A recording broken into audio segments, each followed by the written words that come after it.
Hello, everybody, and welcome back to The New Nasty Boys. I'm your co-host this morning, afternoon, evening, whenever you decide to watch or listen to this thing, Billy DeVore. And sitting next to me is my co-host, Chris Weir. What's up, Nasty Nation? Welcome back to the Fart Dunge. Good to have you back. Smells good down here, baby. Smells good and used like greasy hole. Oh, got a lot of greasy holes down here, baby. Yeah, we do. We got an additional hole. Yeah, we do. A tiny little marsupial-looking guy. It's been hot around here lately in the Midwest, and so we've had to kind of rearrange the animal situation. We got a chinchilla down here. We got a chinchilla. Are you going to see the chinchilla? No, because we don't want to rile up the chinchilla. He's angry all the time. He's mean. He'll bark at you. He'll bark. He just sits there, eats treats. He took my finger. Dude, I mean, we were talking about it before we started. Like, what a life to just lay around, get moved because it's too hot. The guy's got a monkey hammock. He's got a really cute monkey hammock that he chills in a lot.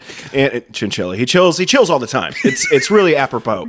But yeah, and he gets strawberry treats all the time. It's great. He sits back, watches Netflix. He's a real son of a gun. Real son of a gun, yeah. He's already caught up on The Boys and House of Dragon, and he just keeps spoiling it for us. He really does. Real a-hole, this guy. Little shithead.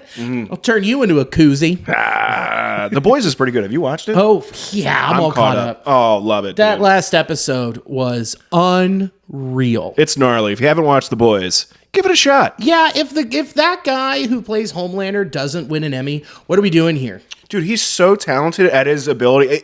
There's no spoilers here, but the way he's just always on the precipice of this huge mental breakdown, so much wavy tension and static with it. Oh, I love it. He's so good. Dude, that scene where he's talking to the mirror and they split him 4 times.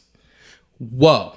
Brilliant. Just unreal good. So give Bezos your bucks. Get the Prime if you don't already. I think it's just like required. When you get a U.S. passport, you are automatically signed up for Prime because they have your credit card number. Yeah, you gotta like opt out of that. Yeah, you gotta click. Like it's underneath. Like I don't want emails from the U.S. Travel and Passport Division. No, I do not want to sign up for Amazon Prime. No, my organs are not up for. You can't buy them. Can't have these, Jaffrey.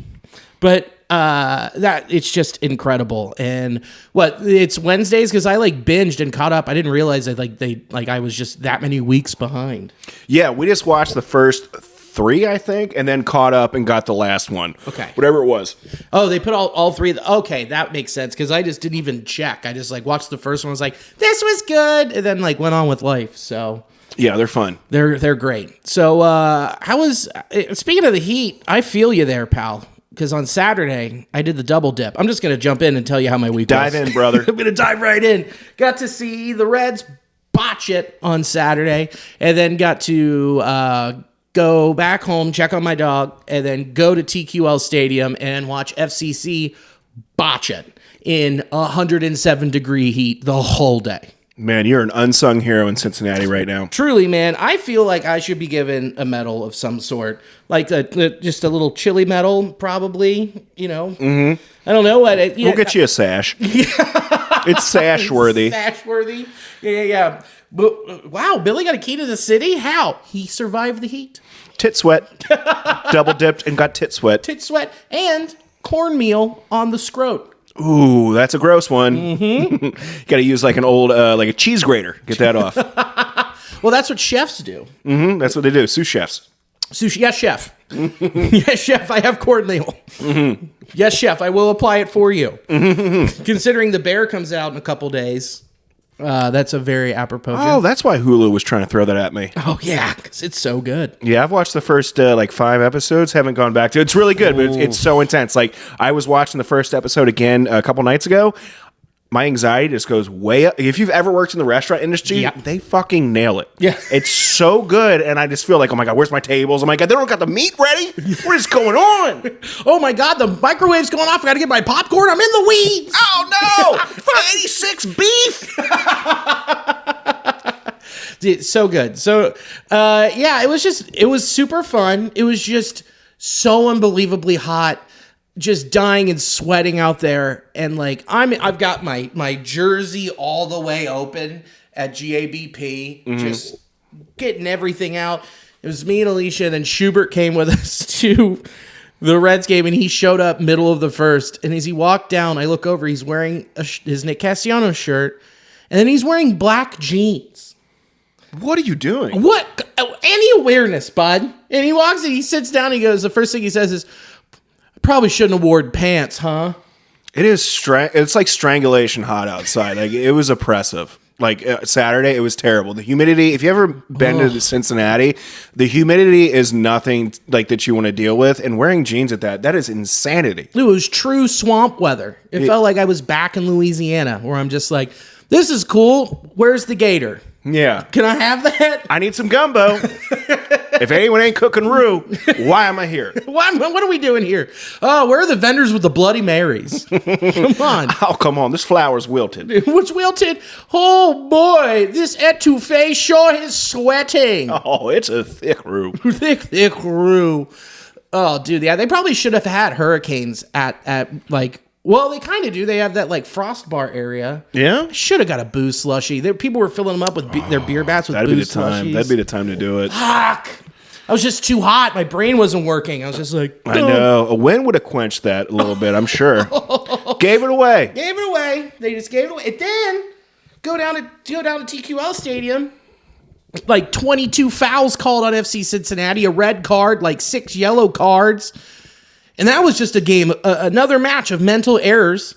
And then Nick Hagelin goes down, fractures his tibia. He's out for the rest of the year. That's terrible. I didn't even know that. Yeah, now they're down to like one starting center to one starting back, where it's like, oh boy, this defense fell apart real quick. Well, you've also got Miles Robinson, who's doing U.S. duty. So, and then Matt Miazga, he had some type of surgery, I think that's still undisclosed, where he's going to be out for a while. Oh, goodness gracious. Yeah, it's not good for our boys in blue and orange, but they still have Acosta.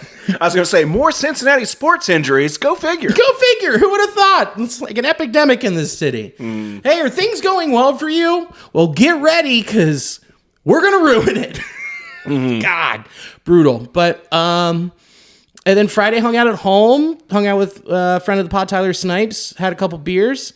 And then Sunday, dude, just laid around. You got to get it, man. Get after it by laying down. Oh, it was so good. 5 o'clock, watched the Reds game, then switched it over to the USA match. Fell asleep a little after, woke back up, turned on the 8 o'clock game. Oh, my 8 o'clock match. Oh, buddy, it was a humdinger of a day. Girl. Ordered some cheeky Chinese. Yeah? Oh, buddy. Yeah, just it was a day where I was just in my robe whole time. In your element. Dude, thriving. Just open, too. Big Lebowski.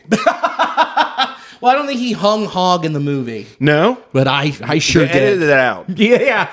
Yeah, the Big Lebowski, there was just that weird Japanese porn censored version. The blurry bar over his hog the whole time. The tip is over the line. Oh, man. Yeah, the Steve Buscemi was really glad that they edited that out. Yeah, he's so glad. Whole time I'm just laying there and I'm like, I'm in my element, Billy. I'm in my element. Fix me up another White Russian. No, I just was like, Alicia, feed me chicken. Oh, that's great. She's just tossing whole chickens your way. She's spiraling the fucking like Cornish game heads down your gullet. Well, we actually play this game where she's got chopsticks and she picks up the General Tso's and then chucks it in my mouth. And if I don't make it, I just pick it up off the floor and eat it. If I make it, I still eat it. Just a winner all the way around. It's a great day. That's great. So I had a great weekend. Nice, buddy. How about you, pal? It was pretty good. Sunday went to Commonwealth Sanctuary. That's where Billy recorded his special. It's always a blast there. I mean, nothing new to report. It's always good. It was such a fun time. Got to do a spot. That was a very successful Sunday. It was really fun. And then I think I did another spot somewhere else over the week. I can't fucking remember. I think I did another something. I was probably Thursday or something. No, Saturday. I went out and watched a show Saturday at the Comet. Yeah. Mike Cronin was in town. Spark Tabor dropped in. It was fun. The boys were out having a great time. Love it. Love to see it. That's a great weekend right there, pal. It was fun. I was chilling, and I went to the show Saturday wearing shorts, and that's something like saying like I'm not going to go up. Yeah. All right. I'm not going to drop. I'm just going to have a few beers and watch the kids get up there and make some goofs. And it was a really good time. That's awesome. I think that rule has kind of shifted, It really has. I mean, with Sam Talent, a handful of other guys very prominently have worn the shorts. And there was a rule where it was, okay, the rule why you don't wear shorts in comedy was because people are going into a nightclub. They're paying a lot of money to be there. And when they see some idiot get up there just wearing this cut off khakis, they're like, what the fuck? I already paid $80 to get in the door here. Yeah. What is this jabroni getting up there doing in his goddamn Banana Republic cutoffs? So it's just a bad look. It's part of like the business side of it where it's just reflects poorly on the club. But in recent years, especially too, like fat people always had to pass wearing shorts. If you're a big fat person, understood. You're gonna want some circulation in there. We'd rather see you up there and just seeing like your haunches as opposed to you just dripping sweat all the time. But now it's pretty just carefree. I mean, it's just do whatever you want. Go up there, with a backpack on and just fucking Sperry's. Doesn't matter. Yeah, bring your dog. You can have your bird on your shoulder. Who gives a fuck? AR-15 strapped up on you if you're recording for Newsmax. Yeah, dude. Like you said, Sam Talent, and I'm like, yeah, that's a good pool. I mean, the guy's hilarious and great, but like the first one to really break those barriers was Gabriel Iglesias, man. With the cargo shorts going up there like, hey, man, so after a show, and then tells like a story because that's how every single one of his jokes starts. So Fluffy walked so that Sam Talent could run. Very true. And without chafed thighs. I used to be a very big stickler about it. And then more as I've gotten older and fatter, kind of laxed up on it. Yeah, it just seems like a lot of the audience doesn't really care anymore. And I think a lot of the thing now for comics is to appear that you just don't care. Yeah. That the audience is there and showed up for your art form and just treat them like shit. And the audience kind of almost likes it as well. Yeah. It feels like a very masochistic sort of vibe. Yeah, very sub mentality. Yeah, very much so. So it's definitely different. I don't want to harsh anyone's buzz, but it's a little peculiar. Yeah, but you know what? I want my crowd to all be simps. Exactly. And simps would suck on my knees. Is that too much to ask? Wear a leather mask when you show up. Yeah. Look, come into the showroom. Put your phone in a little bag. They lock it so you can pay attention, and then put this in your mouth. That's so silly too. It's like, come in here, we're going to take your phones, and then I'm going to put everything that I have, so I'm going to record all this and put all the interactions out there. Yeah, I'm the only one who's allowed to have a phone and check Twitter, okay? Yeah. You're beneath me, quite literally. Now, these shorts are short, don't look up them. I'm not wearing underwear. That's my move now, baby. Because Thursday I wore my short shorts. It was too hot. I'm like, and this is Chameleon, so I think it's based on venue and what you're doing.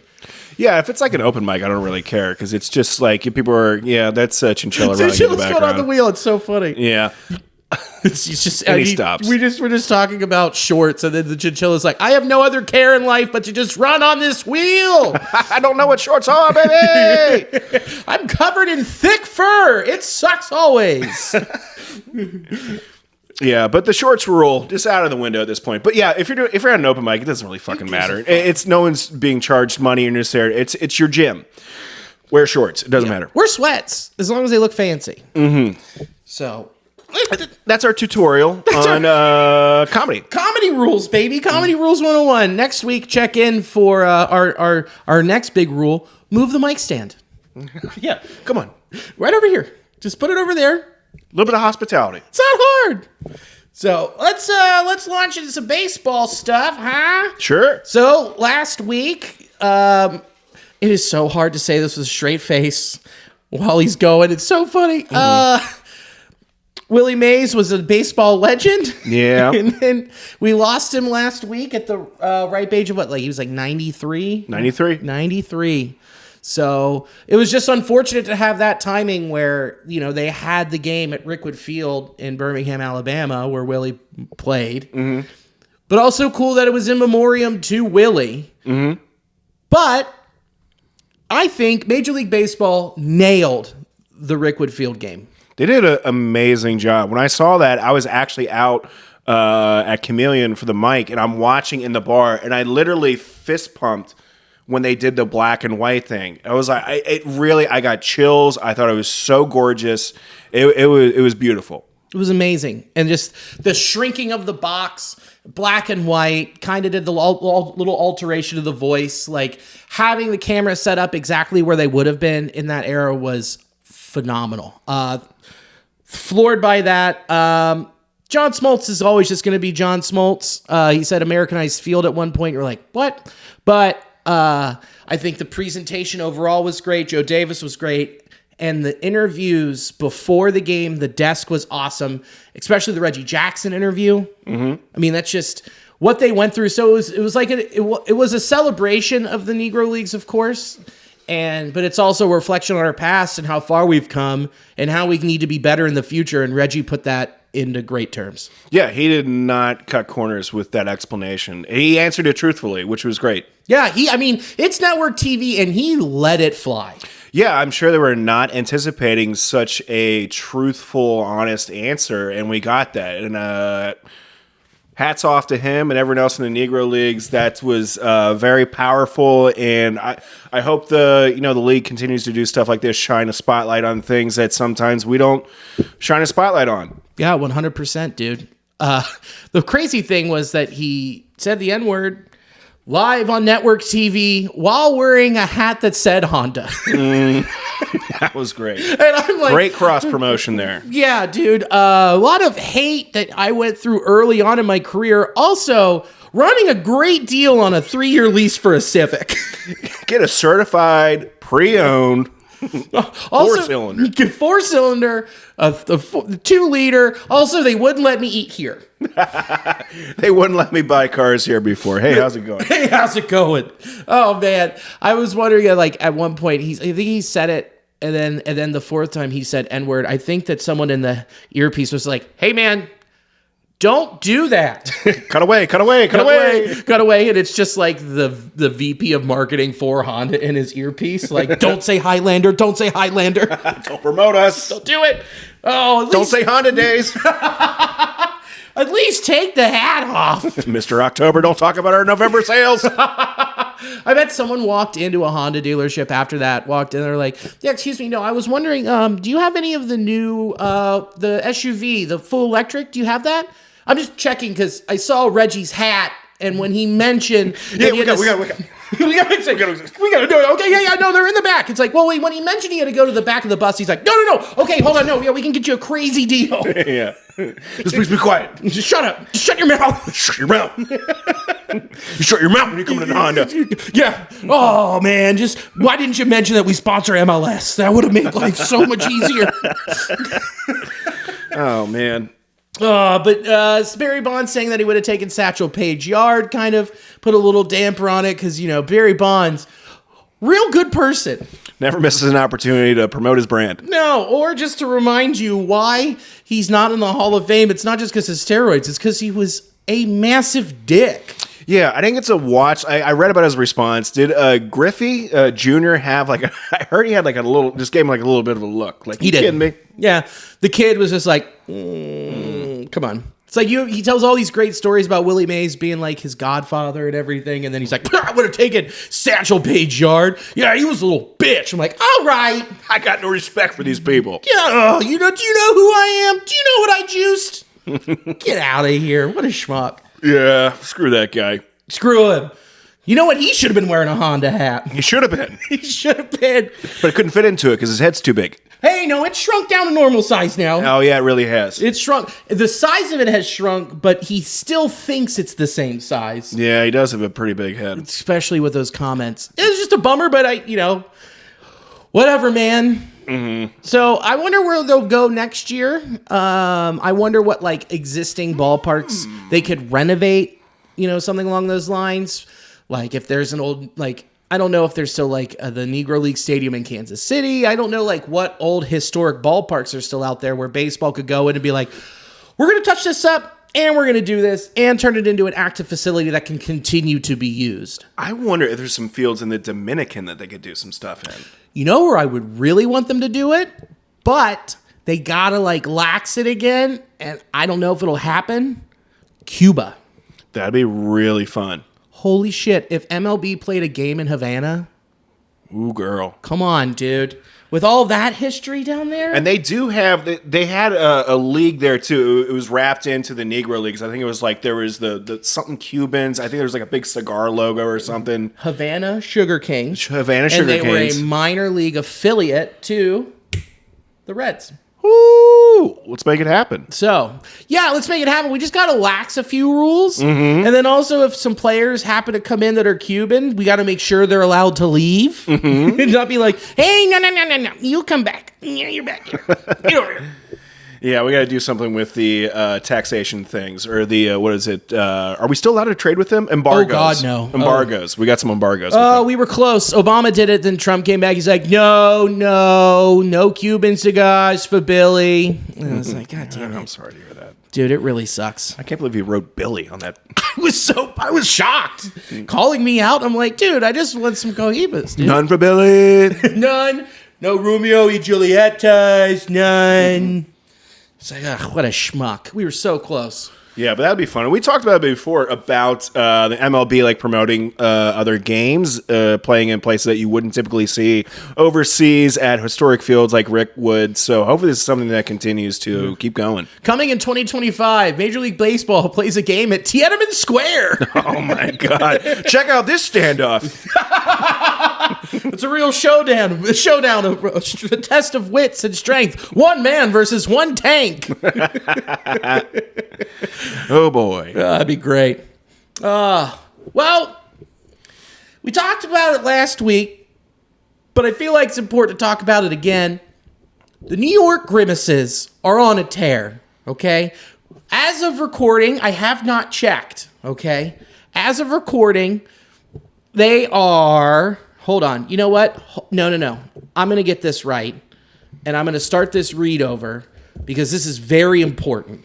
They're terrorizing all 5 boroughs. They are. It's not stopping. It's never gonna stop. Hide your kids. Hide your wife. Hide anyone who eats at McDonald's. They are off tonight.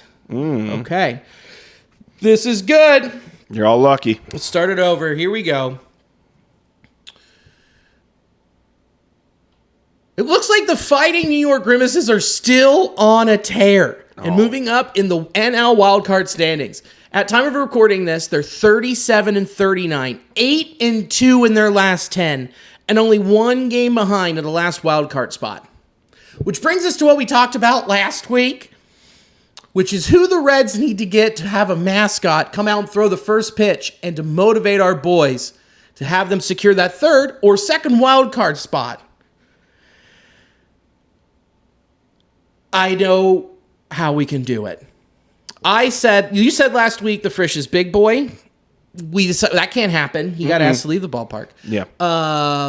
Who was the other person then that you said? I'm trying to remember off the top of my head. I said you at one point. Oh, that was right. That was me. Giant inflatable Billy. So, kind of found a way to do both. I said that we need to get the Hawksworth blood drop. I found the mascot costume. Mm-hmm. I have found it on Amazon. Now look, if we were to get it and pay for rush shipping, we can have it here between July 12th and July 17th.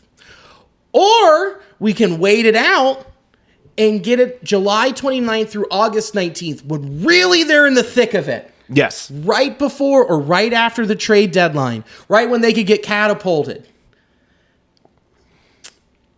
Dude, it would cost $8 more for us to personalize it. We could put whatever logo on the front of it. Yeah? Wouldn't even have to be Hawksworth. We could just put the new Nasty Boys in white on there. We could. We could do that. We could put whatever onto this mascot costume. No rules. No rules. You know what? Actually, Amazon, baby. Amazon, you put it in there. How about this? The person, just give us ideas. Just comment. Just say like, hey, we think this should be it. Hey, We'll put your name on the back if you donate all the money. Yeah, if you donate all of it to our fund, we'll just put whatever on there. Now look, there's a couple hurdles still. We have to reach out to the Reds and get their permission.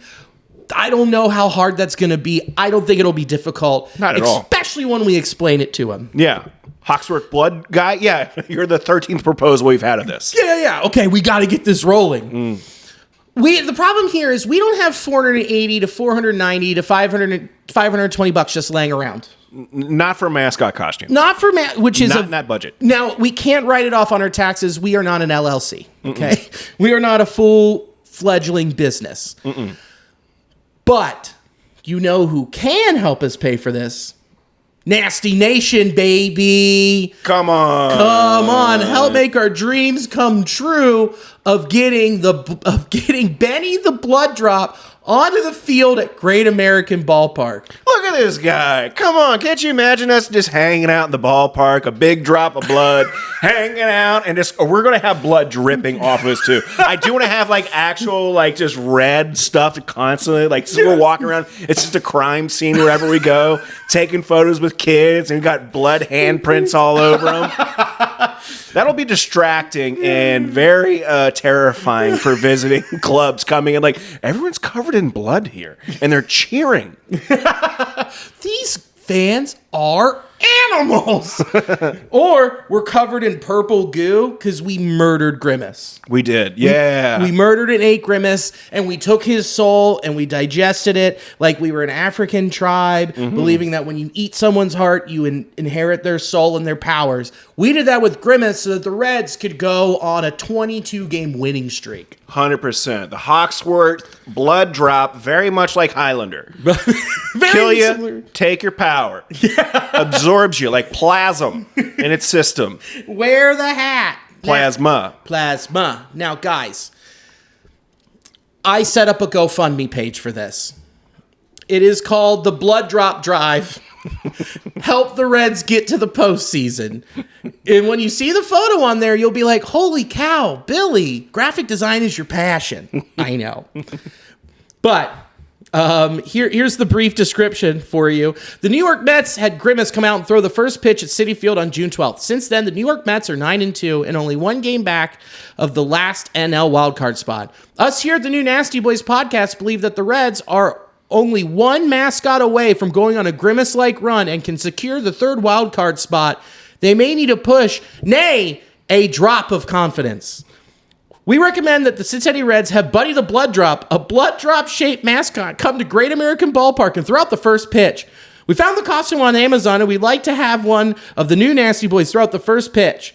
Problem being, we don't have $500 laying around to make this dream a reality. So we're hoping that you can help by donating a few dollars to help our boys overcome the teams in front of them in the NL wildcard race. For the cost of only a cup of coffee or the full cost of the costume, you can help this blood drop drive become a reality. Asterisk, we don't want your phone number to keep calling and asking if you donate again. This is a one-time thing. We're not greedy. So I'll post up the link. If you want to hop on and donate, we'll shout you out and thank you a ton. But, you know, if 50 people donate $10, we're at our goal. We're there. We have the costume.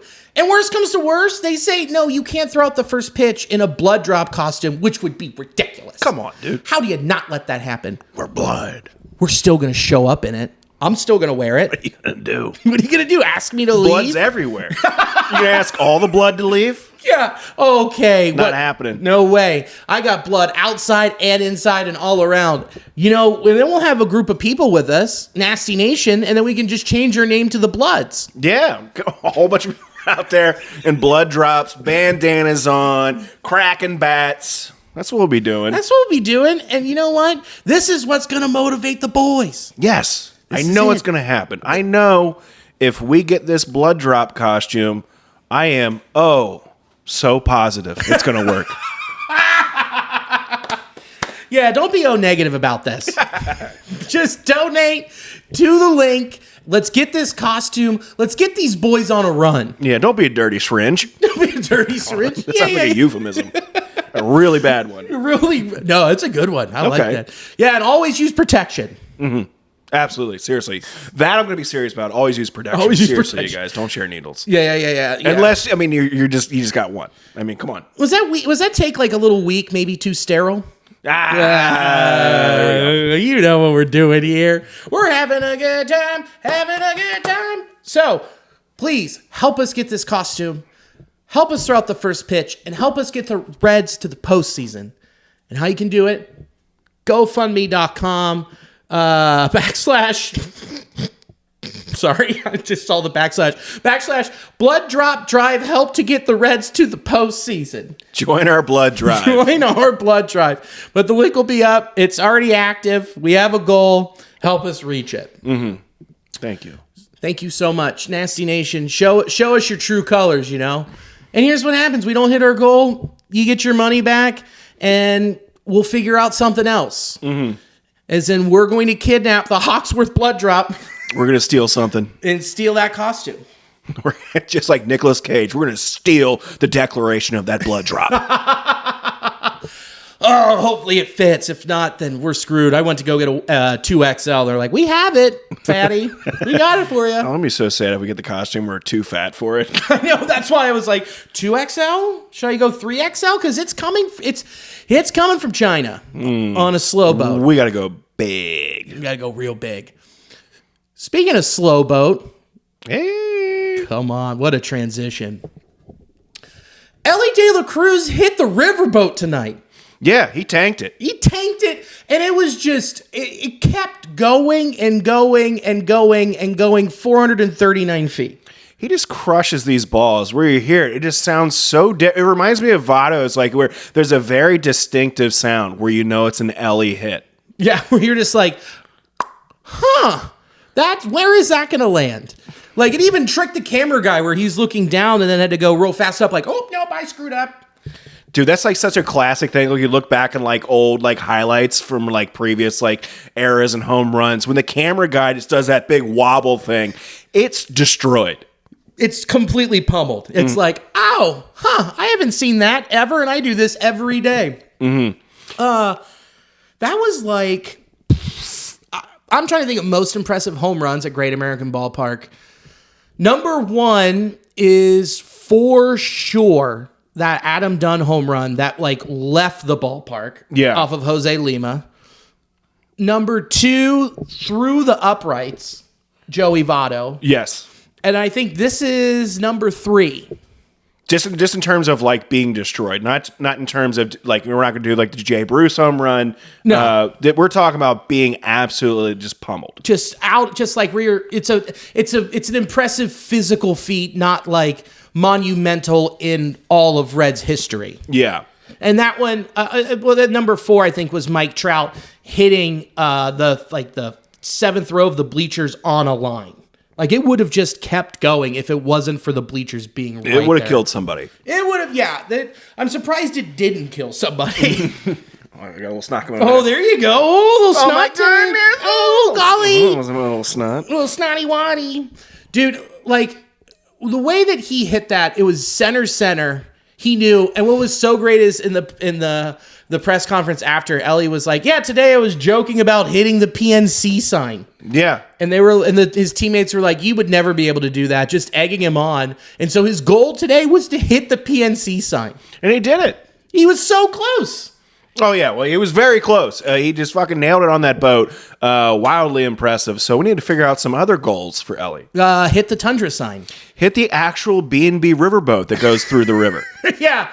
Oh, man. Hit the man therapy ad. Yeah. On the billboard. Hit my dad. Hit my dad. Hit the ball so hard they give me back my son. Give me my son back. Dude, I mean, he also single, double, homer. I mean, he was, again, a triple away from the cycle. Just the way that he just is Elly is phenomenal. It's crazy. Yeah, that double that he had is only a double for Elly. It was a single for anyone else in the league, but off the bat, he's like, oh, I can definitely beat the center fielder to that position there and get to the base in time. And also, we had Eric Davis in the house tonight, so that was something special. They got to watch Elly wearing 44 for him and was on the verge of another cycle. So just so many cool things. Do you think now, I think after seeing this and Eric Davis in the house, I think that was extra motivation for Elly? I would say so. So I think we just have to have Eric Davis at the ballpark all the time. Yeah, we're going to tell him that. It's just kind of like, what is it? Little Monsters or whatever, or that Rick Moranis Little Giants? Little Giants. What a great movie. When that one kid was so motivated when he knew his dad was there. Yes. That's what he did tell him. Yeah. Hey, hit it. To who? That kid. It's just Eric Davis out there in Northern Kentucky. Yeah, he's just standing on top of the aquarium like, hey. He's out at Hooters.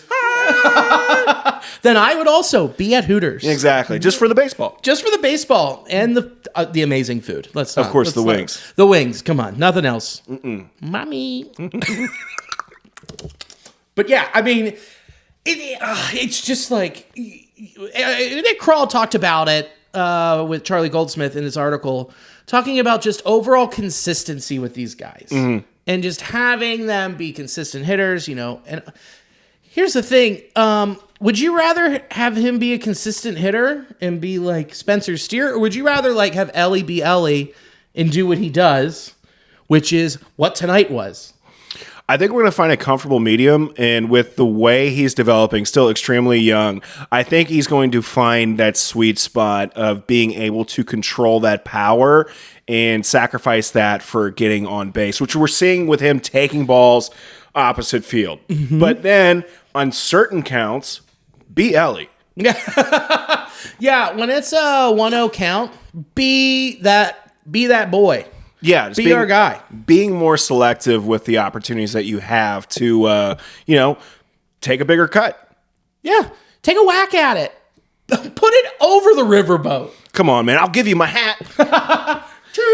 And that's why I'm wearing this right now. A little captain hat. Dude, it's so crazy. And it was dead set. Like, it couldn't have been more center field. No, it was gorgeous. It was such a sweet hit. Oh, it was beautiful. And it definitely, what would they say, 439? BS. Yeah. It definitely went far. It would have gone farther than that. Yeah, C. Trent Rosecrans tweeted out, he found the guy who caught the ball, which was very cool, and then he was standing where it landed, and he's like, this seems a lot farther than 439 feet. Yeah, I can see like it's, from home plate to there, but where it would have gone, I feel like we've gone at least another 30 feet. Oh, agreed. Because then it's like it landed on top of what? How high do you think it is from the bottom of the home run fence all the way up to that area? It's going to be at least 40 feet or something like that. I would say so. It would have carried about what you're saying. So, we need someone that knows trigonometry to figure that out, because there's no way, because I thought that had been at least over 450. I only know unometry. Yeah. Just one. I'm a one-sided guy. Mm-hmm. And that one side is fart corner. Mm-hmm. Fart corner. Actually more. Well, unometry would be fart wall. Because then it's just flat. Very true. Oh, man. That was the smartest fart joke I've ever had in my life. That's pretty tight. Thanks, dude. I really appreciate that. You really ripped one off. I really ripped one off. And then, then the rest of the week. The rest of the week was, disappointing. It was something. The Reds dropped 2 out of 3 in Pittsburgh, and then they came home and dropped 2 out of 3 to the Red Sox. All of those games were close. To be honest, they should have won both of them. It really should have. Saturday was very disappointing, in the lead pretty much the entire time. Gave it away. There was, a few. I think it was the Lodolo one where there was a few strikes that were not called his way. That was Sunday. Yeah. Oof. They were both tough to swallow. Definitely, I would give a lot of credit to the Reds Saturday for pretty much gift wrapping. That one. So many mental errors. Mm-hmm. Yeah, not a good one. Base running gaffes. I just want to start off here with Jake Fraley. When you have runners on first and third and it's weak contact, you're halfway up the baseline, and he hesitated. If he would have hesitated a little bit longer and let them grab the ball and throw it to first, he would have scored. Mm-hmm. Instead, he did not wait, and he already hesitated, which he botched his opportunity if he was going to go for it, right? Mm-hmm. So instead, he's banking on them being idiots and them not seeing him, thinking he's just going to sneak on in. Yeah. No, because the pitcher turned around and said, runner, runner, runner, and he turned around and tagged him. Yeah, it's a little perplexing sometimes. We know the Reds like to put on the accelerator as far as being on the base paths, and they do tend to excel at that, but there's sometimes it seems like they make these mental gaffes that just leave you thinking, like, how can they just, the big swing from like being super productive on the base path to getting picked off, not getting a secondary lead, not paying attention, like these things, just like you just have your hands up in the air, like, what are we doing here? Yeah. I mean, Elly getting picked off in between second and third was a bad one. Very much so. But you always give him a little bit of credit because he only leads the league in steals, and he has more steals than most of the teams combined in Major League Baseball still, at least half. So you want him to be that banshee. Wish he was a little bit smarter in that situation, but the Jake Fraley one, that was actually what cost them the game. Mm-hmm. That combined with a lefty reliever came in, so David Bell immediately went to Stuart Fairchild. Put him in left field. There's a ball that's hit his way. Stuart Fairchild does not throw it in fast enough to home. Inaccurate throw. Another run tacked on, and that also cost them the game. Yeah, fundamental stuff with Stuart Fairchild sometimes is infuriating. This one in particular, he did not get himself in a great position to throw it home. The guy's going to be tagging at third. This is a very crucial run at the end of the game. He puts himself in a bad position to throw the ball, and then when he's supposed to throw it, he kind of has a little hesitation because he forgets where home plate is. That's what his excuse is. You're on the foul line, dude. It leads to home. Yeah. It's never changed. No, and I think that in the many years that baseball has existed, home has always been straight ahead. It's always been at home. Always been at home, and there's always 3 outs. Correct. Right, okay, got it. Yeah. There was only 1, and then it became 2, so we could tag up and run. Mm-hmm. Just that, look, and then he tried to make up for it. He was so close, but what a catch by Duran, dude. Yeah, that was a nice one. That was pretty, where you're like, all right, touche, fair enough. And after the mental gaffe that he had made and the weak throw, he didn't deserve it. You know, it's one of those things where it's like you needed to be redeemed there, and I'm sorry it didn't happen, but guess what? The baseball cards have been not in the favor of anything that's in the warning track and a little bit just past the home run wall. Yeah, so a lot of difficult pills to swallow there if you're a Reds fan. It was tough. It was really, really tough. But let's dig into the nitty gritty.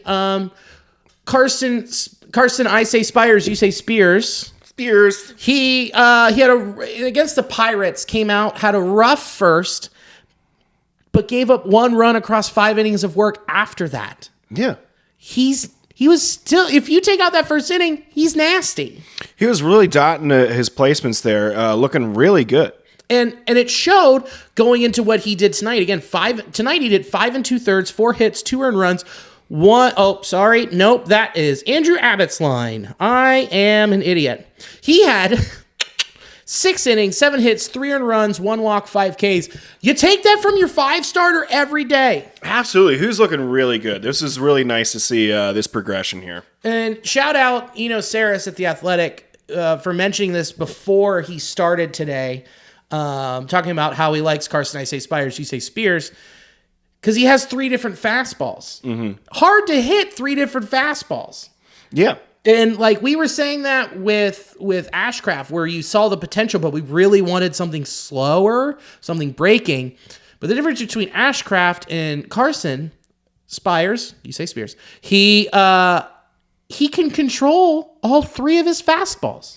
Yeah, and we were talking about this like during the game. When you're thinking, say you're sitting on a particular pitch, like say a fastball, but what type of fastball is it going to be? Yeah, is it going to go this way? Is it going to go that way? Is it going to drop? Like what? How are you supposed to know? And then the combination with something like a secondary pitch that can be slower and then break multiple different planes. So that is something that if you can control that for strikes, it's effective, dude. More than effective, according to what we've seen tonight. Yeah, like he's only going to get better. Seriously, he was really on the black a lot tonight. Sharp, super sharp. And his sweeper breaks more. Like I feel like when he throws his sweeper, he knows where it's going. How crazy. Yeah, that's, I know we're hitting on Ashcraft with that, but that was Ashcraft's most pressing issue of not knowing what the location of the pitch was going to be before he threw it. Yeah, and so far back down in AAA, he's been dotting. He's looking better, which good. That's what we want. We want you to get better and to come back up here because we need him up here. Yeah, and he wants the same thing. He wants to be up here, and he also wants the team to win.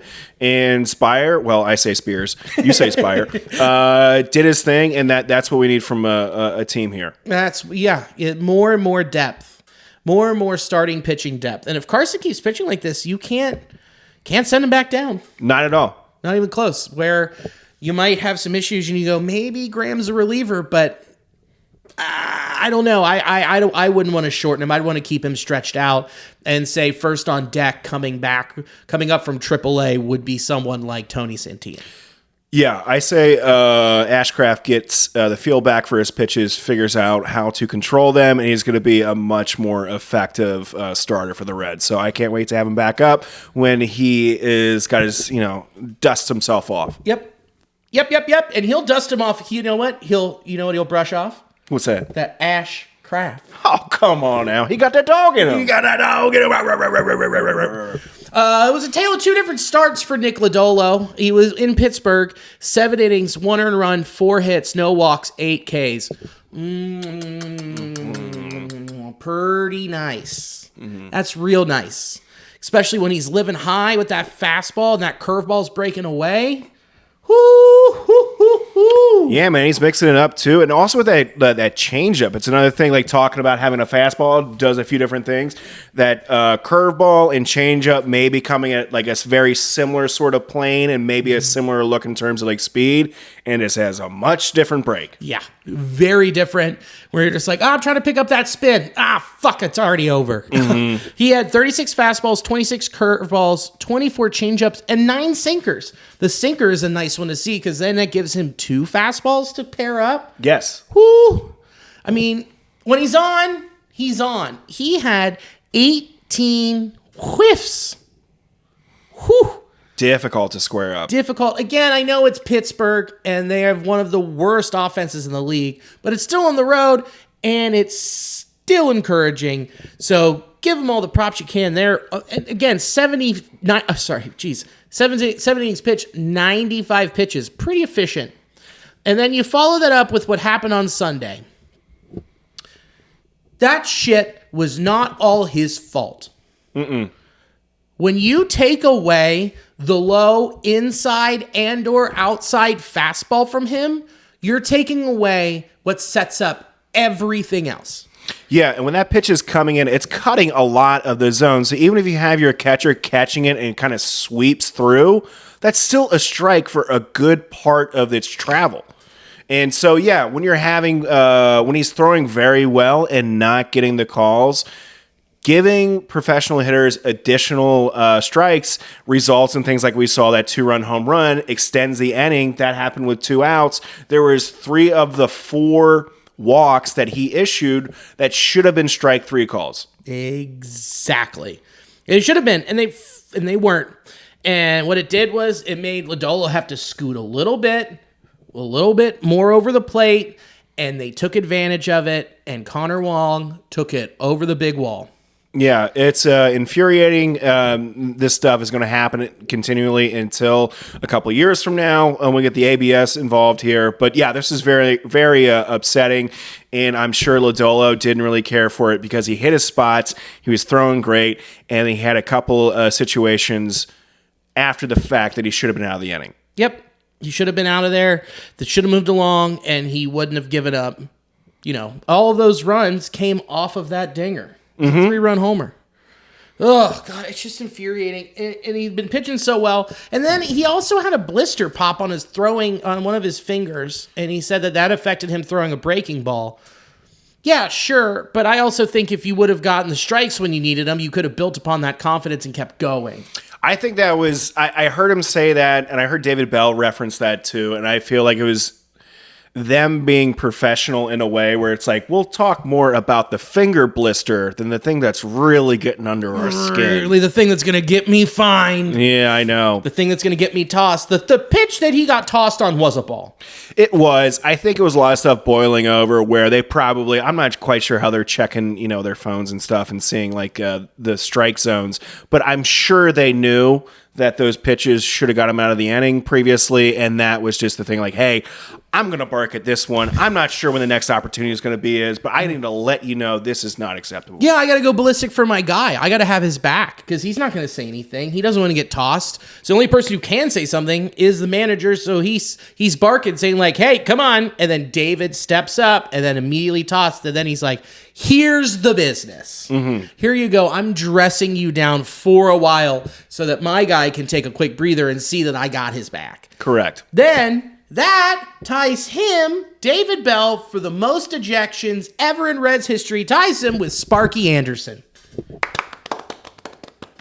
What a guy. That's our manager, dude. Hell yeah. Dude. I love it. Oh, it's so good. To see him go from calm, cool, collected, Zen master behind the microphone, very pensive and thoughtful, to just be like, fuck you, is awesome. It is so wild because he plays it very close to the vest, doesn't show you all of his cards when he's doing these interviews, but then he'll be on the field and he just lets the expletives fly. God, mic up the bags, mic up the umps. I want to hear all of this. Yeah, I need an NFL Films type experience with David Bell getting tossed. Dude. That is the big thing that I need. So utterly bad. Oh no, hold on.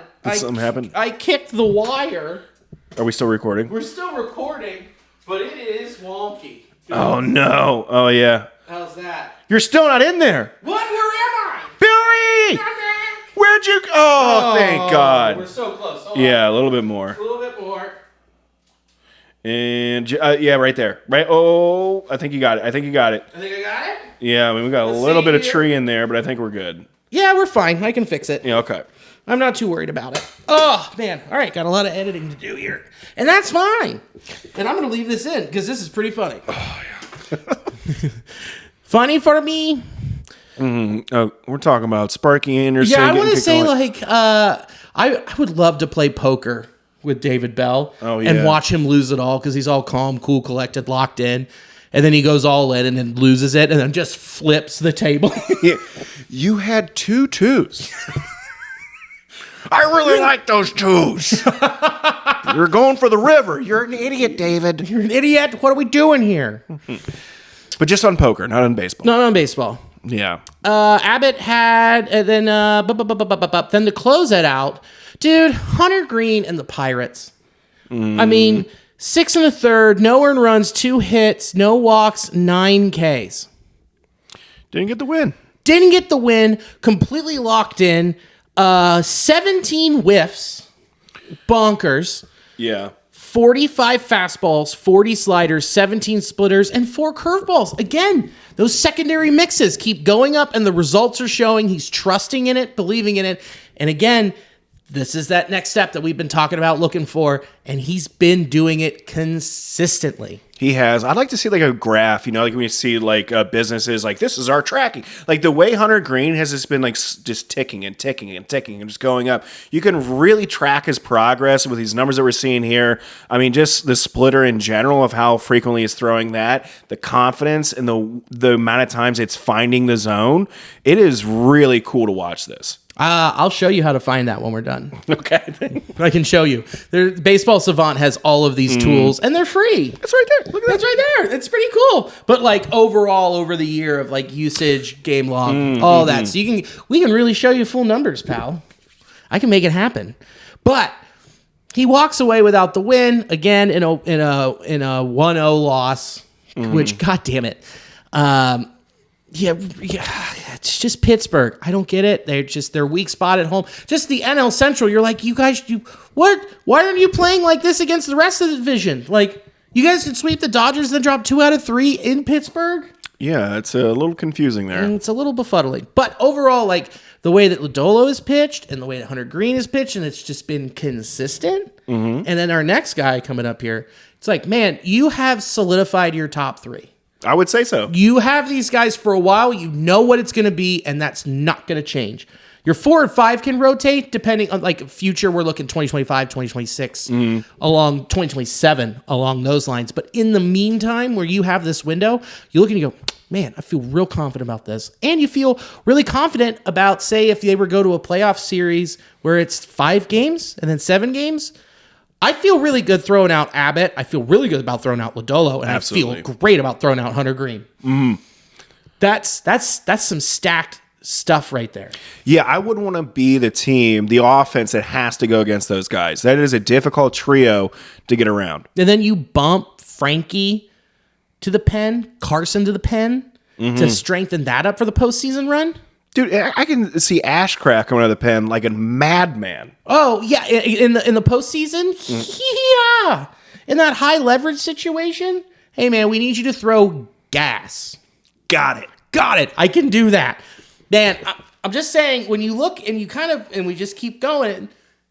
The glaring problem with this team to make them go on a run is so obvious, but is it worth it? So. And Andrew Abbott, like I just teased before, against the Red Sox, 5 2/3, 4 hits, 2 earned runs, 1 walk, 10 strikeouts. Gave up 2 solo dingers, but solo shots don't matter. No, they don't. And those were pretty good hits. And the fact that he was just so on with his location, his pitch mixes, it was one of the best outings that I've seen him have. Definitely one of the best outings I've seen him have. Yeah, same. It was just like, here he is. There he is living at the top of the zone and then just having everything fall off the table. Dude, he felt totally in control. It did seem that the batters in the box were a step behind. 19 whiffs, and that shows where they were behind, man. Yeah. It's, again, he got into a lot of full counts, but still, like, man, from your 3, here's the thing, when he's locked in and he knows it, this is his ceiling. 10Ks, like he's now raised the level. He's raised the ceiling. When he doesn't have it, the floor is still like 5 1/3, 3 or 4 earned runs. Yeah, he'll get you there. Like, he's not going to be a guy. At least we haven't seen the situations like, I just don't have it today. I only gave you 2 2/3. No, he'll even if he doesn't have his A game, he'll still get you 5 2/3. Yeah, we saw it towards the end of last year where his arm burned out, but like he'd never, rookie. That was a part of it, and this year he trained for it, going into it for like, this is my first full major league season. Also crazy to think about. It really is, and he seems to have ice in his veins. He doesn't seem to be too bothered by much. Because he's a bulldog, baby. Got that dog. Got that dog in him. Frankie, quality. 6 innings, 2 earned runs, 5 hits, a walk, 4 Ks. Nothing where you're like, man, that was a dominant start, or he had 9 whiffs, 22 fastballs, 22 four-seamers, 21 splitters, 14 cutters, 8 sinkers, 7 sliders. Pretty good mix, but nothing there that you're going, that's great. But again, he was your opening day starter. He's the vet. He's the guy that you brought in to transition and help these guys, and he clearly has more than like what this is exactly what we signed up for. I found a way to get that sentence out. And, man, pretty cool. Pretty cool. But yeah, like I said, nothing really pops off for me. And watching it didn't pop off. Yeah, it was good to see because Frankie has been struggling a little bit with having consistency and taking sometimes some steps back. Here, it was not that. Another step forward, not a giant step, but still a step in the right direction. And also piggybacking what you said, yeah, he's been having some positive effects on this team, not just on the field, but when he's hanging out in the dugout, when he's not pitching, and he's talking to those young pitchers. I think he's having a nice effect on the arms for the Reds. So and mindset. Yes. That's huge, man. That is so huge. And it was a lot of what we heard that oh man, who was that reliever that really sucked dick for the Reds last year and the year before? Is a B? Was it a B in his last name? B, yeah. I don't know why I'm blanking on it. But I was talking to somebody about him, and they were like, you realize that he was like really good for the young guys in that pen and really got them to be better. So sometimes the results might not always show on the field. But here's the thing, man. It's showing on the field in spades with I would say a good handful of his outings and with the young guys. So that's exactly what you're paying him $16 million for. Mm-hmm. Bingo. Thanks, Frankie. Thank you. One small step for Frankie kind, one large leap for this rotation. Mm-hmm. Hey. To the moon toss. To the moon toss! There it is. It's got to do a little slick back. It is a little toasty down here. I got the fan on when we're not doing the pod because, like I said, at the top of this, it's hot in Cincinnati right now. And I'm also trying to our fucking AC has been on just relentlessly. Dude, it's not just your AC. You forget, I'm fat. You're fat. I'm fat. There's a bunch of farts flying around here. I've quietly snuck a few out. I haven't had time to be able to go to the corner. So I could hear them. I could hear. I didn't even hear him. Congratulations. Could smell them. The bullpen over the week. Lucas Sims came in at one point with runners on first and third, and he didn't screw it up. Nice. He came in tonight. No, a low leverage situation. Didn't screw it up. Yeah. A lot of people are really locking in on Alexis Diaz, but he had a really good week. 2 innings pitched. He had 1 hit. He had 2 strikeouts, and he had 2 saves. Yeah, just getting those repetitions in, getting himself the confidence to remind himself who he is. He's Alexis Diaz. He can get these strikeouts. And so once we see that whiff start to get up more and more, I think he's finding his release point and just getting tactically back down to where he was. Yeah, and he can't have 7 days off. And then they're like, hey, can you get in there? So you got to go do this really quick. You got to get him into the rhythm where it's like, all right, 2 out of 3 of these games, we're going to use you to close this and shut the door on this. And not be like, well, we either blew him out or we were getting blown out. There was no way we were having you come in. So here's your 5-game break. Yeah, that is a good point because it's a very different sort of situation that he's coming. It was very big swings between not necessary and we really need you here. That's a very not a comfortable situation, not a comfortable medium. No, not at all. And man, I know when I am not doing something consistently, it's very hard for me to get back into the rhythm. Imagine being Alexis Diaz. Yeah, I mean, think about your job. If you go on vacation for a week and you come back, it's like you're a little fuzzy on Monday. Now try to do that, and you got a bunch of trumpets playing in your ear. Yeah, then you finally a bunch of trumpets and people's phones are blasting and blaring. Yeah. Oh, dude, I mean, you get back that Monday after vacation, then sometimes you're Thursday came around, you're like, where did this week go? Oh, did I figure everything out? It's a lot. So, I kind of want to give him a little bit of a break, him a little bit of a breather on being worried about him. Yeah. And that's what I'm going to choose to do. I think that's what we're going to choose to do. And instead of just letting it be a lame ass talking point, because it's just right there. The proof's in the pudding of him not being able to consistently get that activity and keep it going.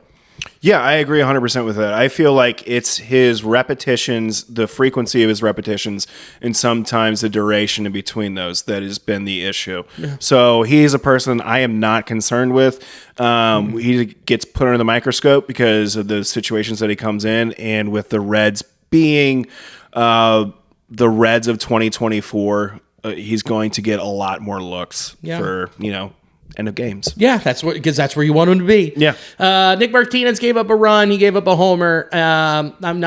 He was fine aside from that in his 2 2/3. Brent Suter pitched 4 1/3. He gave up 2 earned runs and 1 homer. Both of those runs are split over 2 different outings. And Buck Farmer gave up a run over 2 innings of work in 2 games. So the rest is zeros. There is one in particular, and he showed it again tonight, so these numbers aren't fully updated. Justin Wilson. Oh, boy. Yeah. He blew it on Saturday. Stuart Fairchild on left didn't help, but he still blew it on Saturday. If you look at it, since he came off the IL on June 2nd, he has a 7.20 ERA, 4 earned runs and 5 innings pitched, which, again, that ERA is inflated because of the 4 runs and 5 innings pitched. But here is where you see the issue. 471 BABIP, which means he's getting unlucky and they're letting it, and it's landing where it's supposed to. Yeah, it's difficult to have that number there and to have a productive outing. Yeah, he's a little worrisome. He had 3 strikeouts tonight, sure, but he really needed it in a game where it was clearly locked down. He walked him loaded. Worrisome. Very worrisome. And then got what he needed to get out of that jam. But the numbers are the numbers, dude.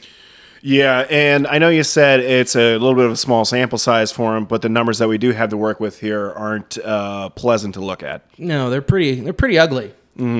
So, like we said, when he came back, and a lot of people were like, "Oh, they sent Sam Mull down, and they're just letting him sit there and fester in AAA. He didn't do anything wrong." Well, yeah, you had Justin Wilson on a heater, and he was pitching really well. Then what did we say? Let him pitch until his arm falls off. It fell off, and then they called him back up, and now he's at the point where his arm might fall off again. Yeah, but he might be pitching better, honestly. He might, yeah, if he's missing the left arm. He's like, "No, coach, I'll try right. Yeah, give it a go. I'm gonna go." So, okay. If he has another bad outing, Okay. I'll fucking put money on it. I know you will. I wish I could. I can't in the States. I got to go to betonline.ag. Phantom IL stint. Yeah. Right We're due arm for one. strain, and especially if, it's looking like, I guess Ian Jabot's going to the doctor tomorrow to check and see how his forearm's doing. So, okay. I mean, you got other guys, like I keep bringing up Tony Santana. I like that guy a lot, but you got guys who are waiting, and you have this depth. Use it. Yeah, and it's going to be a short leash for guys in Justin Wilson's situation where it's a very easy to pluck him back out. So, yeah, if he's not going to have another positive outing, I do see a phantom injury for the IL. Yeah, totally seeing it. But overall, do the rest of the pen nails. Nails again for the week. It's just, so you could probably use another lefty. Maybe that would be ideal. Cut ties with Wilson if his arm does fall off or he's on the IL. So you can make a move for that. That's something. Maybe another high leverage guy. I think that's fringe. Say Lucas Sims does get it back together. Hopefully this was a jumping point for the rest of the season. But that's not a huge need. No, this isn't why they're losing. Correct. This is not the catalyst of dropping 2 out of 3 at home against the Red Sox or dropping 2 out of 3 against Pittsburgh. Do you know what it is? I think we're going to analyze it. Oh, you bet your sweet little ass we're going to take a look at it. The Reds for the week batted .228, .280, .360 with an OPS of .640. Boo. Bad. Okay? Here are some guys that you're like, holy cow, for the week, they did what? You're like, yeah. Jonathan India, 364, 390, 391, 591 with a WRC plus of 172. Went off again tonight. Elly De La Cruz, 333, 385, 542 with a WRC plus of 157. We already talked about what he did. Hit the goddamn riverboat. Yeah, he did. Luke Maley, in 4 games, 300, 462, 400 with Tyler was out with an undisclosed injury. Yeah, these first 3 guys were hitting the cover off the ball. Even like Luke Maley was hitting stuff foul. It was just rockets. Pummeled. Jamer Candelario hit 2 homers in the week, 273, 273, 545 with a weighted runs created plus of 122. Holy cow. Man, that's like, let me get this straight. Is that your all of your infield and your backup catcher? It would be. Interesting. Very, very interesting. Spencer Steer went off tonight, but for last week, he was between first and left. 227, 292, 409 slug. He had a homer, okay? But that's not your everyday, he floats left, first base. He's your ultra utility. Jake Fraley, 222, 263, 222. Stuart Fairchild, 154, 214, 154. TJ Friel, 133, 188, 133. Stuart Fairchild, I think I already said it. You get it. Okay. Hurtubise got sent back down. Will Benson. Did I even say him? No. I didn't. I did not say him. Because here is why. On the month, 156, 220, 222. He has no home runs. He has a strikeout rate of 45.1%. BABIP 304, that gives you some encouragement. But they aren't landing. As an outfield, the outfielders since June 1st through June 23rd, 227, 293, 304 slug with a weighted runs created plus of 76. On the month, the outfield has 7 home runs. I'm going to guarantee you that Spencer Steer has almost all of them. Yeah, Probably 6 out of the 7. I'd say so. And he's not even playing outfield all the time. I think Will Benson might have one. Okay. Jake give him Fraley one. doesn't have any. This is your problem. This is your problem right here. This is your problem. That combined with your DH spot that hasn't been great, and you've been relying on Nick Martini, good guy, like Nick Martini, but 222, 300, 278, weighted runs created plus of 65, with no home runs coming out from your designated hitter spot. Boy, howdy. That's not good. You don't want to have a designated hitter putting up the numbers that like a backup catcher would. That's not effective, and there is such a quagmire of productivity for the outfield. This is such a glaring issue. This is where the offense sputters. It's been like this all year, and who knows how long TJ Free will be out. We'll get to that later. But you now know what your problem is. And from 2021 through 2024, Jake Fraley is the second most run-on outfielder in all of baseball. That's not good.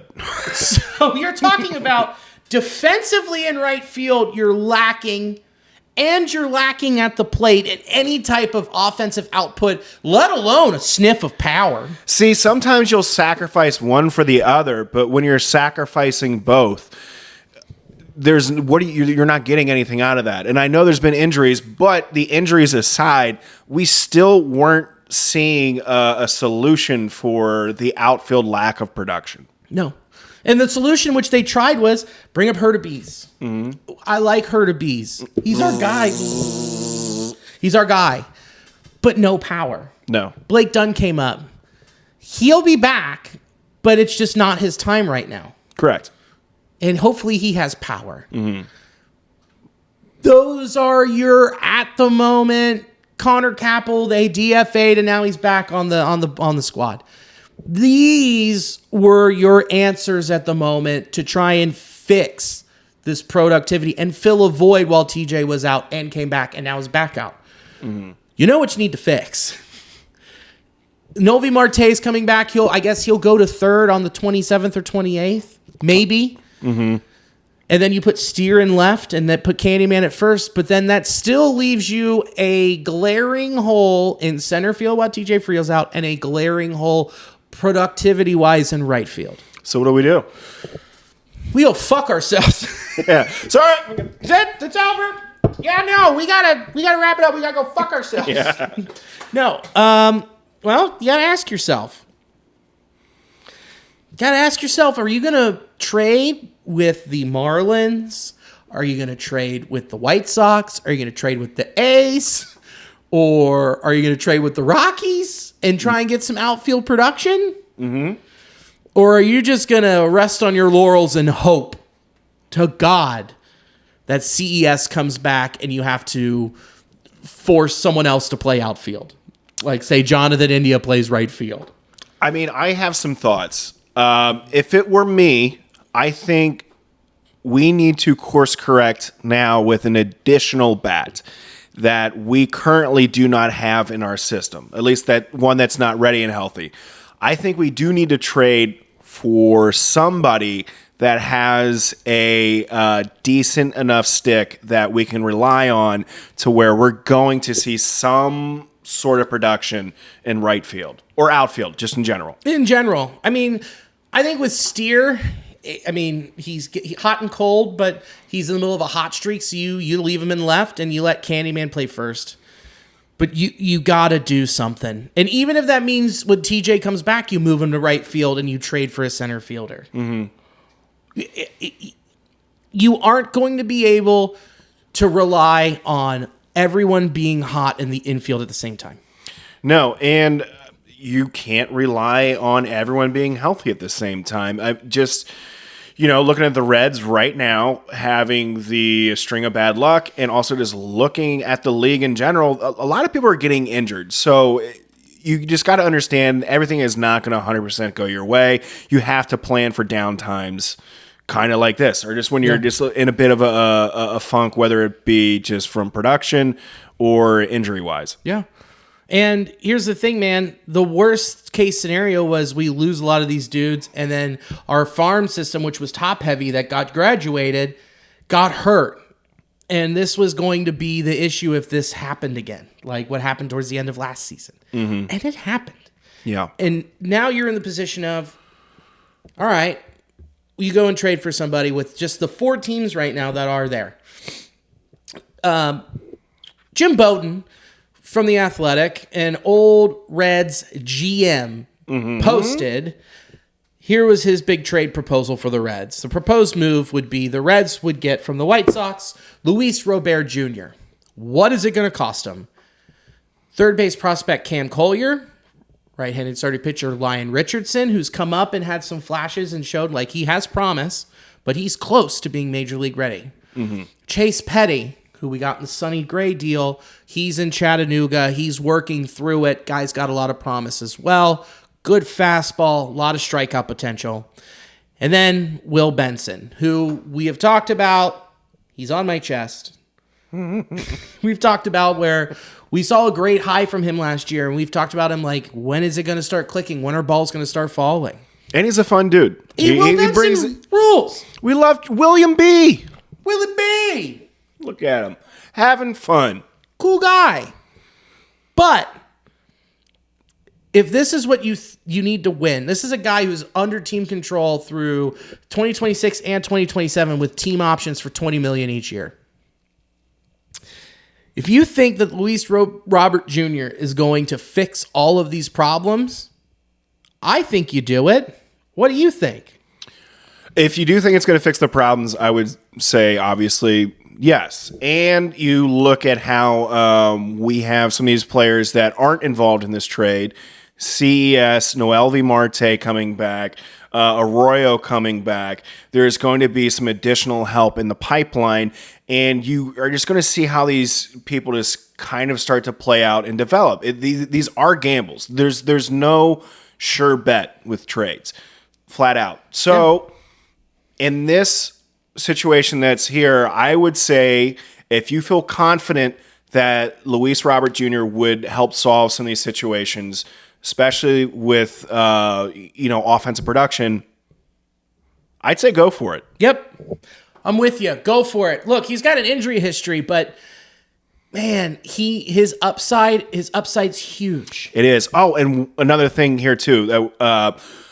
Right now, the window of opportunity, you don't get to choose the window of opportunity. And right now it is we were anticipating it being really big for the Reds. And with the injuries, of course, that hampered, some things, but it's still there.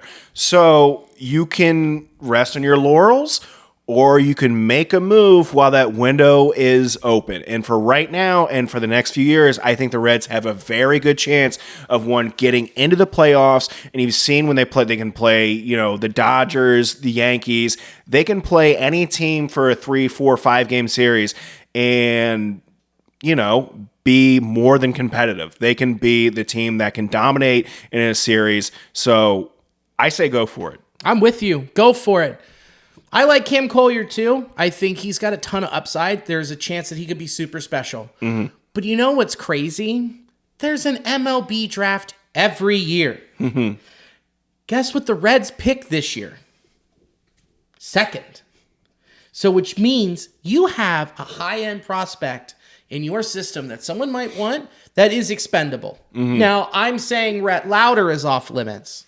That's the big guy for me. Rhett Lauder's off limits. Edwin Arroyo's off limits. I would agree. Everybody else, the White Sox are just trying to reload. They're just trying to get chips at the table. See what you can do. You can really talk to some of these people and see where their interests lie, because you might be able to get more for these players than what you think. Yeah, and you could go talk to the A's and get Brett Rooker. Imagine that. That guy with all that power, put him in right field. Yeah. Come on. Another guy sleeping on, he doesn't have a whole lot of power, but he fits the mold of what this team is built on, which is contact and getting on and speed. Miguel Andujar. He's got 2 more years of ARB left, and that's someone who's probably not going to cost you a whole lot for the A's.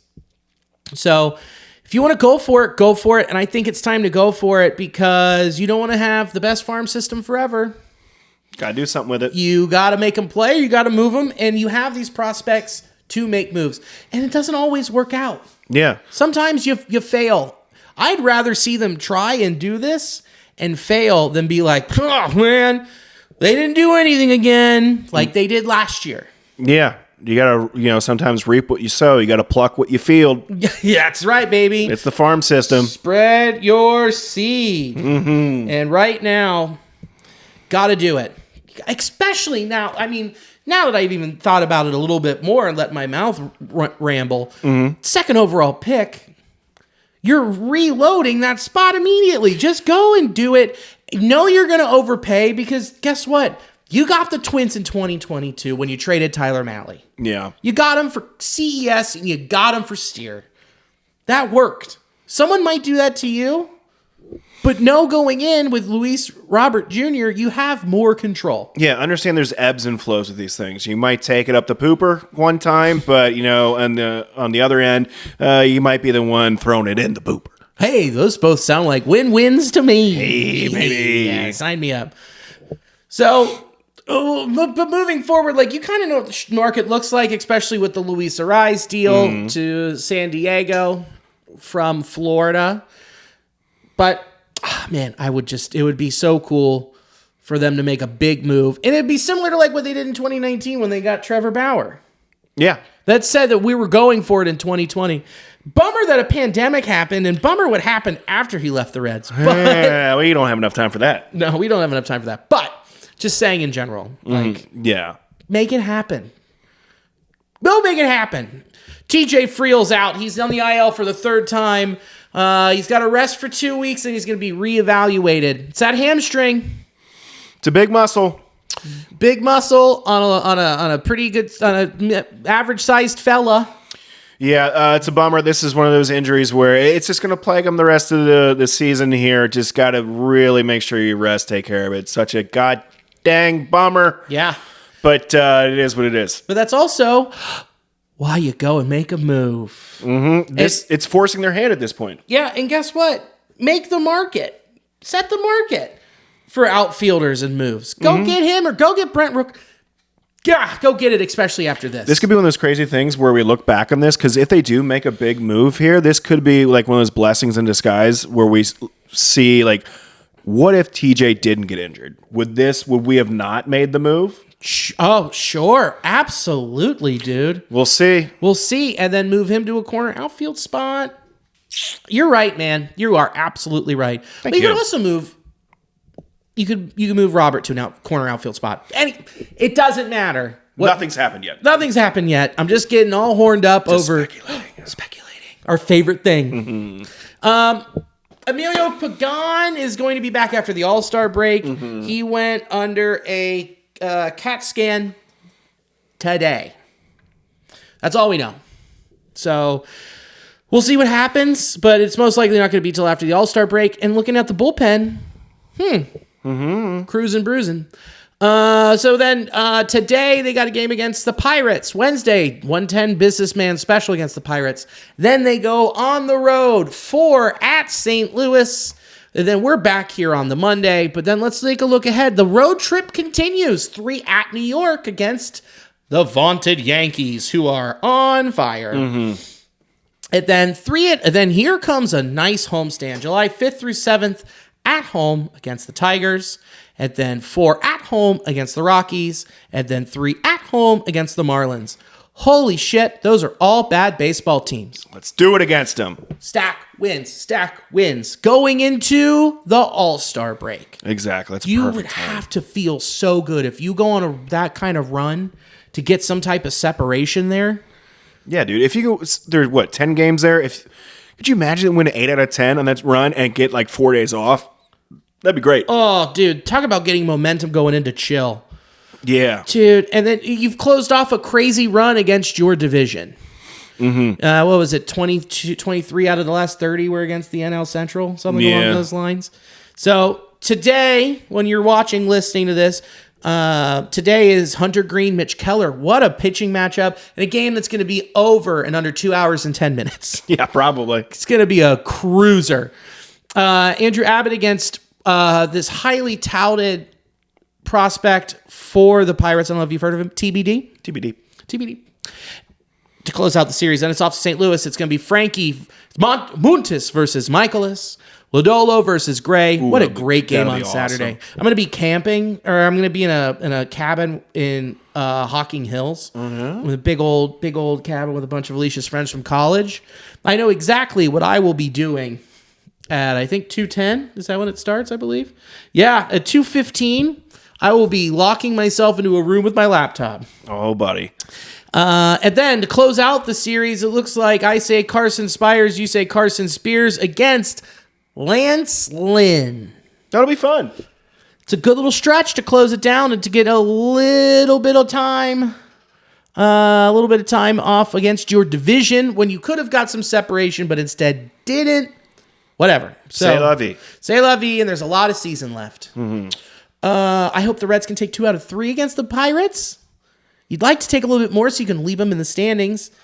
Fuck, wouldn't it be cool if they took 3 out of 4 against St. Louis? I think it can happen. I believe in it, dude. Get on that run. Get on the run. The run starts now, baby. Let's round third and head for home. What do you got? I'm promoting Go Bananas for a while. July 18th to the 21st, I'll be headlining. Cam O'Connor's me featuring. We're going to have a whole bunch of guest sets. Billy will be there. We'll have probably John Holmes, a Phil Pointer. Who knows who's going to show up? All the boys. The boys. The boys are back in town. Hell yeah, they are. What do you got? Camping this weekend or in a cabin. So I really don't have much. Watch the first cut of the special. Looks good. There's some work that needs to be done. But... tentative release date. When I have it set in stone, I will tell you, but I will tease you late August. Ooh, that's a little tease. Little TBGB. So, thank you to Sports Drink for hosting the audio of this podcast. Go check them out. They're a coffee shop in New Orleans. Thank you to In the Clutch. Check it out. You can get the shirt on intheclutch.com. Promo code NastyBoys, all caps, 10% off. It's a sweet deal. And thank you for having me in the Fart Dunge. Anytime, brother. I really, really appreciate it. Mm-hmm. And thank you for watching and or listening. And as always, go Red Legs. Go Red Legs.